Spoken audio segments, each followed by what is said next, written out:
कभी कभी मिट्टी के अखाड़े से ऐसी गूंज उठती है जो पूरी दुनिया को हिम्मत, जिद और संघर्ष का नया अर्थ सिखा जाती है। उज़्बेकिस्तान के महान पहलवान आर्तुर तैमाजोव की कहानी भी कुछ ऐसी ही है। एक ऐसे योद्धा की जिसने अपने पसीने और जुनून से साधारण जीवन को असाधारण बना दिया। उनका जन्म 20 जुलाई 1979 को सोवियत संघ के उत्तर ओसेटिया के नोगिर गांव में हुआ था।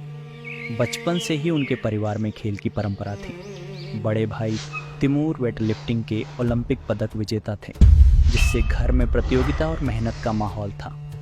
आर्तुर ने शुरुआत में भारोत्तोलन की ओर कदम बढ़ाया, लेकिन किस्मत ने उन्हें मिट्टी के अखाड़े तक पहुंचाया। 11 वर्ष की उम्र में गांव के कुश्ती क्लब में दाखिल होकर उन्होंने असली लड़ाई की शुरुआत की। बचपन में उनका शरीर भले ही पतला था, लेकिन मन में आग थी। नई भाषा, नया देश। जब उज़्बेकिस्तान की राष्ट्रीय टीम के लिए खेलने का अवसर आया तो आर्तुर ने सारी चुनौतियों को अपने आत्मविश्वास और मेहनत से मात दी। अलग माहौल, नए साथी, अजनबी कोच, लेकिन उनकी एक ही सोच थी, मिट्टी में अपने देश का और खुद का नाम रोशन करना। कई बार कठिनाई आई, हार का स्वाद भी चखा, लेकिन जिद और मेहनत ने हार मानना सिखाया ही नहीं था। साल 2000 के सिडनी ओलंपिक में उन्होंने 130 किलो वर्ग में खेलते हुए रजत पदक जीता। फाइनल में हार के बाद भी वे टूटे नहीं, बल्कि और अधिक मजबूत इरादों के साथ वापसी की। उन्होंने खुद को न सिर्फ शारीरिक बल्कि मानसिक रूप से भी लोहे की तरह मजबूत बनाया। रोज घंटों की कड़ी ट्रेनिंग, दांव पेंच का अभ्यास, वजन बढ़ाने और शक्ति पाने के लिए विशेष आहार, इन सब ने उन्हें पहलवानी का असली शेर बना दिया। अखाड़े में उनका विशाल शरीर, सख्त स्नायु और ललकारती हुई आंखें देखने वालों में भिष्टि का संचार कर देती थीं। और 2004 के एथेंस ओलंपिक में उन्होंने अपने देश के लिए पहला स्वर्ण पदक जीता।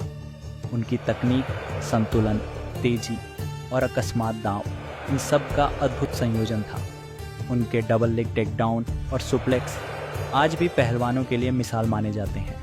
एशियाई खेलों में भी उन्होंने लगातार 3 स्वर्ण पदक हासिल किए और विश्व कुश्ती में 2 बार चैंपियन बने। आर्तुर की कामयाबी की राह हमेशा आसान नहीं थी। 2008 और 2012 के ओलंपिक में जीते गए स्वर्ण पदक वर्षों बाद डोपिंग जांच में फंसकर रद्द हो गए। यह पल उनके लिए बहुत कष्टदायक थे, लेकिन उन्होंने न हार मानी न बहाने बनाए। वे बोले, पदक चले गए, पर कुश्ती का प्रेम और मेरी आत्मा दोनों कभी हार नहीं सकते। उनका यही नज़रिया उन्हें सबसे अलग बनाता। हर तूफान के बाद फिर उठकर खड़े होने वाला असली विजेता। आर्तुर का जीवन सिर्फ पदकों या रिकॉर्ड्स तक सीमित नहीं है, वह असली उदाहरण है मेहनत और जिद का।